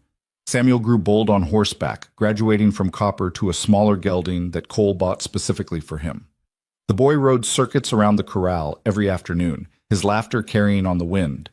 Thomas discovered a talent for carpentry, spending hours in the barn with Cole, learning to plane wood and drive nails straight. He was quiet, methodical, taking pride in every project he finished. And Emma read everything she could find. Cole's small collection of books disappeared into her room and returned with careful notes written in the margins. When he asked what she was writing, she showed him thoughts about the stories, questions about the characters, observations about how the words fit together. "You're a writer," he said, surprised. She shrugged, suddenly shy. "I like stories." "Then we need more books." The next time he went to town, he came back with an armful, novels and histories and poetry collections that made Emma's eyes go wide. She hugged them to her chest like treasure, then hugged him just as tight. "Thank you, Pa." The word landed soft and certain, and Cole felt his throat close. She'd tried it out for weeks, testing it in different contexts, seeing if it fit. Apparently it did. "You're welcome, sweet girl." Life settled into rhythms that felt both new and ancient. Morning chores before breakfast, the children's lessons at the kitchen table while Lila kneaded bread. Afternoon work, Cole and Thomas in the barn, Emma helping her mother, Samuel causing supervised chaos wherever he went. Evenings on the porch, the 5 of them watching the sun drop behind the mountains, too tired for much talk but content in the silence. And slowly, carefully, Cole and Lila learned each other. She liked her coffee black and strong. He took his with enough sugar to make her tease him about having a sweet tooth. She sang while she worked, old songs her mother had taught her, her voice carrying through the house like light through windows. He was quietest in the early mornings, needing an hour of silence before he could face the day. They learned to navigate the small space of marriage, who took which side of the bed, whose turn it was to bank the fire, how to argue without wounding and apologize without pride. It wasn't always smooth. There were days when Lila snapped at him for tracking mud through her clean kitchen, days when Cole retreated into stubborn silence rather than talk about what was bothering him. But they worked through it. One night in early May, after the children were asleep, Lila came to Cole's room. She stood in the doorway in her nightgown, her hair loose around her shoulders, looking uncertain. "Can I come in?" Cole sat up, his heart suddenly loud. "Of course." She crossed to the bed and sat on the edge, her hands folded in her lap. I've been thinking. About? About you sleeping in here. About us being married but living like boarders in the same house. Cole went very still. What are you saying? I'm saying I don't want you to sleep in the spare room anymore. She looked at him, her eyes steady. I want you to come back to our room, to our bed. Lila, I know we agreed to take it slow, and I appreciate that, I do. But it's been 2 months, Cole. 2 months of living together, raising children together, building a life together, and I think... She paused, choosing her words. I think I'm ready for this to be real. All the way real. Cole reached for her hand. It's already real. You know what I mean. He did. He'd been waiting for this moment, hoping for it, but never pushing, never demanding, letting her set the pace, and now here she was, offering herself not out of obligation or gratitude, but choice. Are you sure? He asked quietly. Yes. No hesitation. I'm sure. He stood and crossed to her, pulling her up into his arms. She came willingly, her body fitting against his like it had been made for this. When he kissed her, it was different from that brief kiss in the parlor weeks ago, deeper, hungrier, full of 2 months of wanting and waiting. I love you, he said against her mouth, the words surprising both of them. She pulled back just enough to see his face. Say it again. I love you, Lila Dawson. I think I have since the first time I saw you turn scraps into a feast and make your children believe in better days. Her eyes filled. I love you too. I didn't think I had room in my heart after everything. But you made room. You and your kindness and your stubbornness and your ridiculous need to fix everything. He laughed, low and rough. I can't help it. I know. It's one of the things I love about you. They stood there in the lamplight, holding each other, and Cole felt something unlock in his chest that he hadn't realized was still closed. She chose him. Not because she needed him, though she had. Not because she was grateful, though she was, but because she loved him. That night she didn't go back to her room, and the spare room stayed empty from then on. By midsummer, the ranch was thriving. The cattle were healthy, the crops were coming in, and Cole had hired 2 ranch hands to help with the work, young men from town who were grateful for steady employment and respectful of the family's privacy. Lila's garden produced more than they could eat. She started preserving, jars of tomatoes and pickles and jam lining the pantry shelves in neat rows. The children helped, even Samuel, who was surprisingly good at sorting beans despite his tendency to eat as many as he shelled. They rode into town once a week for supplies, and the reception was markedly different from those first tense weeks. People waved, asked after the children, treated them like any other family instead of a scandal to be discussed. Mrs. Calloway still crossed to the other side of the street when she saw them coming, but even that felt more like stubbornness than hostility. Martha Hendricks had become a real friend to Lila, visiting the ranch every few weeks with her daughters, letting the children play while the women shared coffee and conversation. One afternoon in late July, Cole came in from the north pasture to find Lila sitting at the kitchen table with an opened letter, her face unreadable. What's wrong? She looked up, her eyes bright. Nothing's wrong. It's just... She held out the letter. It's from my sister, in Kansas City. Cole took it carefully. He knew Lila had a sister, younger by 5 years, who'd married a banker and moved east before Lila's husband died. They'd lost touch in the chaos of widowhood and poverty. What does she say?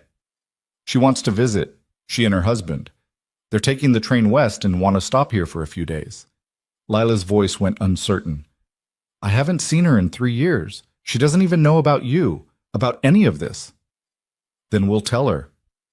Cole, she's going to have questions. She's going to wonder why I didn't write, why I let things get so bad before you found your way out. He sat down across from her. Lila, you've got nothing to be ashamed of. You survived. You kept your children alive. And now you're building something good. If your sister can't see that, that's her problem, not yours. What if she judges me? Then she joins a long list of people who've underestimated you. He reached across and took her hand. When's she coming? August 15th, 3 weeks. Then we've got 3 weeks to get ready. We'll make her welcome, show her the ranch, let her see how happy the children are. And if she's got opinions about how we did things, we'll listen politely and then show her the door." Lila laughed despite her nerves. "You make it sound so simple."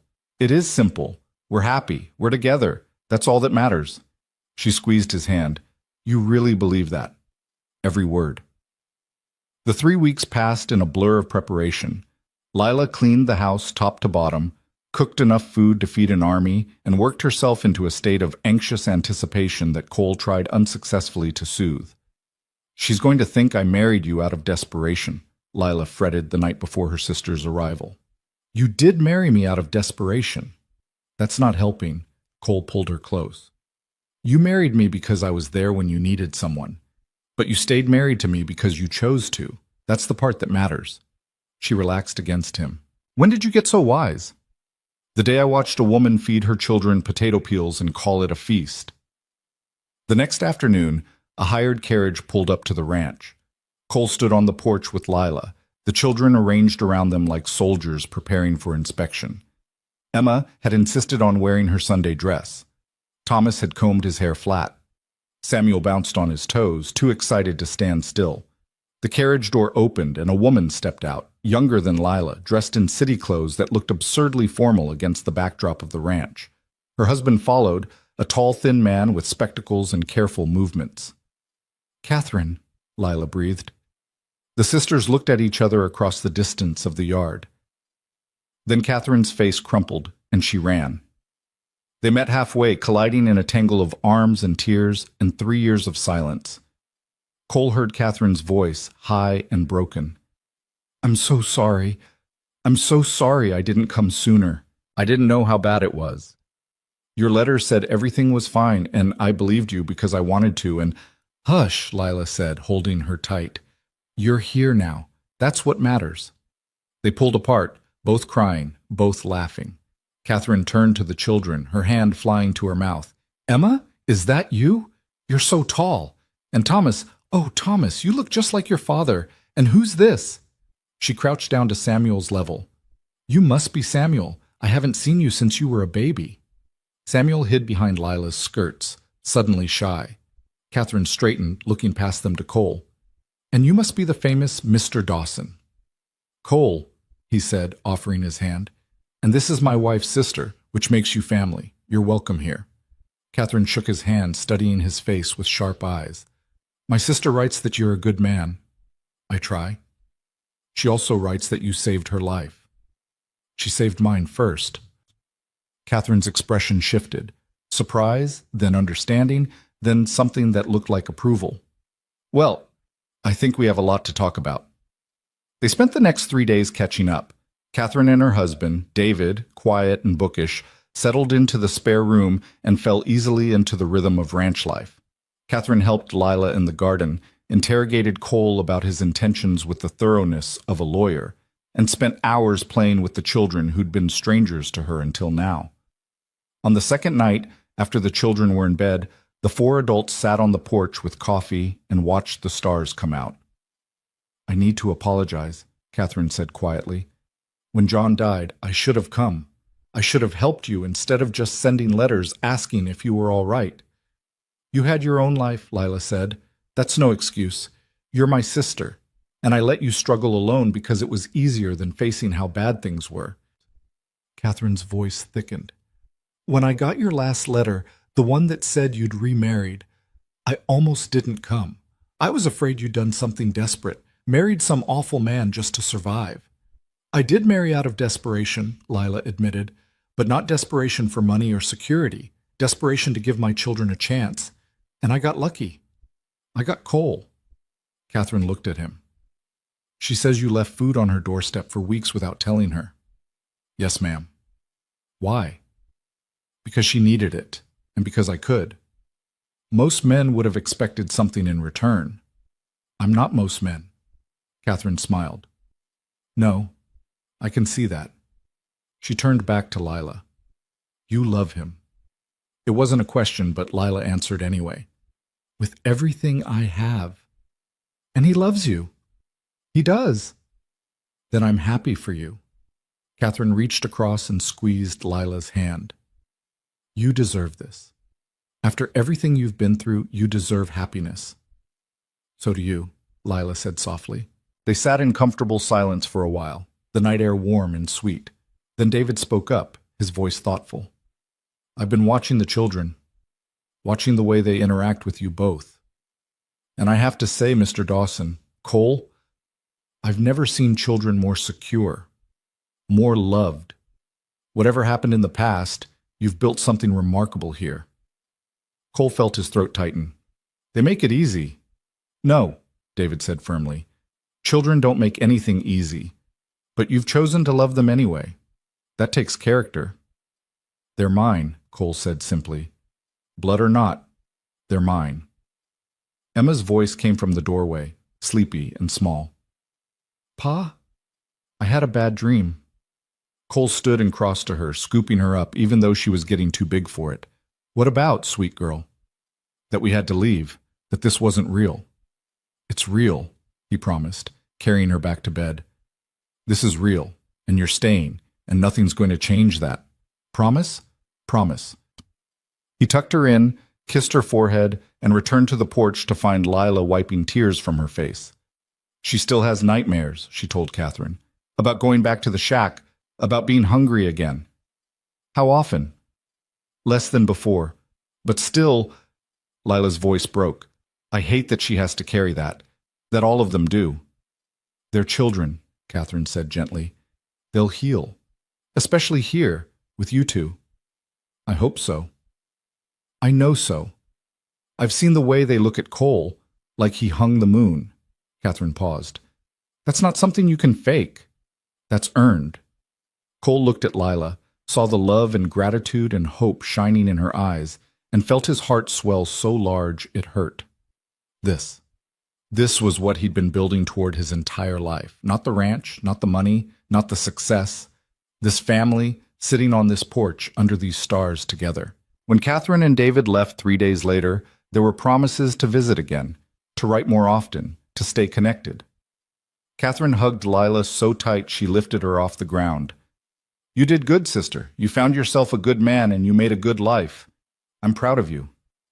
Thank you for coming, for seeing it. Thank you for letting me. Catherine turned to Cole.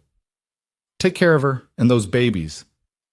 Every day of my life, Cole promised. They stood in the yard and waved as the carriage pulled away, the children calling out goodbyes until it disappeared around the bend. Then Lila sagged against Cole, relief and exhaustion written across her face. That went well? Better than well. She loves you. She was always the generous one. Lila smiled up at him. Thank you for being so patient with her questions. She had a right to ask them. You're her sister. Still, you handled it beautifully. Emma tugged at Cole's sleeve. Can we have a picnic, since we don't have to be fancy anymore? Cole laughed. We were being fancy? Mama made us wear shoes the whole time. A travesty, Cole agreed solemnly. All right, picnic it is. They spent the afternoon by the creek, shoes abandoned, the children wading in the shallows while Lila and Cole sat on a blanket and watched. The sun was warm, the water was clear, and Samuel's laughter echoed off the canyon walls. I need to tell you something, Lila said quietly. Cole tensed. What's wrong? Nothing's wrong. It's just... She took a breath. I recognized you that first morning when you left the basket. Cole went very still. What? I saw you through the slats in the wall. You were trying so hard to be quiet, to not wake us, but I was already awake. I'd been awake all night trying to figure out how to make nothing last another day. She looked at him, her eyes bright. I saw you leave the basket. I saw you wait on that ridge to make sure I found it. And I knew. Why didn't you say anything? Because I was ashamed. Because accepting anonymous charity was hard enough without putting a name and a face to it. And because... She paused. Because I wanted to see what you'd do, if you'd keep helping, or if it was just a one-time thing. Cole felt something crack open in his chest. You knew the whole time. Not the whole time, but from that first morning, yes. And every morning after, I watched for you. Started leaving the flowers, the drawings, the little gifts, hoping you'd understand that I saw you too, that I was grateful. Why tell me now? Because you've been carrying this idea that you rescued me, that you swept in and saved the helpless widow and her children, and I need you to know, her voice went fierce. You didn't rescue me, Cole. You saw me. You witnessed my struggle, and you chose to help, yes, but I was the one who survived. I was the one who kept my children alive. I was the one who chose you back. I know that. Do you? Because sometimes I see you looking at us like you can't believe we're real, like we're going to disappear if you stop watching. And I need you to understand that we're here because we want to be, not because we need you, though we do, but because we love you. Cole pulled her close, his face buried in her hair. I spent 15 years alone, building this place, building this life, and I told myself it was enough, that I didn't need anyone else. And then I saw you through those slats in that shack, and everything I'd convinced myself of fell apart. I know the feeling. You made me want more, want better, want family and noise and mess and all the complicated, beautiful things that come with letting people in. So we saved each other. Yeah, he said roughly. We did. They sat there by the creek watching their children play, and Cole thought about that first morning, the hunger and shame and desperate hope he'd witnessed through the broken slats. Thought about the baskets, the flowers, the slow, careful dance of two people learning to trust. He thought he was giving them a home, but they'd given him one first. The summer stretched long and golden, each day bleeding into the next in a rhythm that felt eternal. The children grew browner, wilder, more secure. Emma started writing her own stories, reading them aloud at dinner to applause and gentle critiques. Thomas built a wooden box for his treasures. Every joint fitted perfect. Samuel learned to whistle, much to everyone's regret. And Cole and Lila learned what it meant to be partners, not just in marriage, but in the daily work of building a life. They fought sometimes, usually about small things that masked bigger fears. But they always came back to each other, always talked it through, always chose each other again. One evening in September, as the aspens began to turn gold and the air took on an edge of cold, Cole found Lila standing at the bedroom window, looking out at the land spread vast and beautiful beneath the setting sun. "What are you thinking about?" he asked. She leaned back against him. "About how different this is from a year ago. How I was so scared and so tired and so certain that we'd never make it through another winter. And now? Now I'm standing in a warm house with a full pantry and 3 healthy children and a husband who loves me. And I keep waiting for someone to tell me I don't deserve it, that it's too good to be true." Cole turned her around to face him. "You deserve every bit of this. Every meal, every safe night, every moment of peace. You earned it by surviving when giving up would have been easier." "I couldn't give up. I had the children." "Exactly. You fought for them every single day. And now you get to rest. You get to be happy. You get to plant gardens and preserve tomatoes and watch your daughter write stories without worrying about where the next meal is coming from." Lila's eyes filled. "I love you so much it scares me sometimes." "Good. I'd be worried if it didn't." She laughed, wet and bright. "We're going to be all right, aren't we?" "Better than all right." Cole kissed her forehead. "We're going to be happy. For the rest of our lives, we're going to be happy. Promise?" "Promise." That night, they gathered on the porch as they always did. The 5 of them arranged in a comfortable tangle, watching the stars emerge one by one. Samuel fell asleep in Lila's lap. Thomas leaned against Cole's shoulder. Emma sat on the porch rail, her book forgotten in her lap, her face peaceful. "Tell us the story again," Thomas said quietly. "About how you and Mama met." Cole glanced at Lila, who smiled and nodded. "All right, it started with a basket." He told it simply, leaving out the worst parts, the hunger, the desperation, the fear. Just the essentials. A man who saw a family in need, a woman who was too proud to ask for help, and the slow, careful way they'd found each other through acts of kindness and courage. "And then what?" Samuel mumbled, half asleep. "Then we got married," Lila said softly. "And we brought you here, and we became a family." "A real family?" Emma asked. "The realest kind," Cole said firmly. "The kind you choose." Emma smiled, satisfied, and went back to her book. Thomas's breathing evened out into sleep. Samuel snored softly against Lila's chest. Cole and Lila sat in the gathering dark, their children safe and warm around them, and watched the stars multiply overhead. The wind carried the smell of sage and pine. Somewhere in the distance a coyote called. The ranch settled into silence, solid and real in theirs. "Thank you," Lila whispered. "For what?" "For seeing me. For choosing us. For building this. Thank you for saying yes. For trusting me. For loving me back." She reached across and took his hand, their fingers intertwining like they'd been made to fit. "I would choose you again every single time." "Good," Cole said, "because you're stuck with me now." "I can live with that." They sat together under the stars, their family sleeping peaceful and safe, and Cole felt a contentment so deep it bordered on joy. He'd built this ranch from nothing, board by board, fence post by fence post, dream by stubborn dream. But it had never been a home until Lila and her children had filled it with life and laughter and love. He'd thought he was rescuing them. But the truth was simpler and more profound. They'd rescued each other, and together they'd built something that would last. Not just walls and a roof, but a family bound by choice and tested by hardship and strengthened by love. The kind of family that could weather any storm. The kind of family that made every struggle worth it. The kind of family that turned a house into a home and a lonely man into a father and a desperate widow into a partner. The kind of family that was, finally and completely,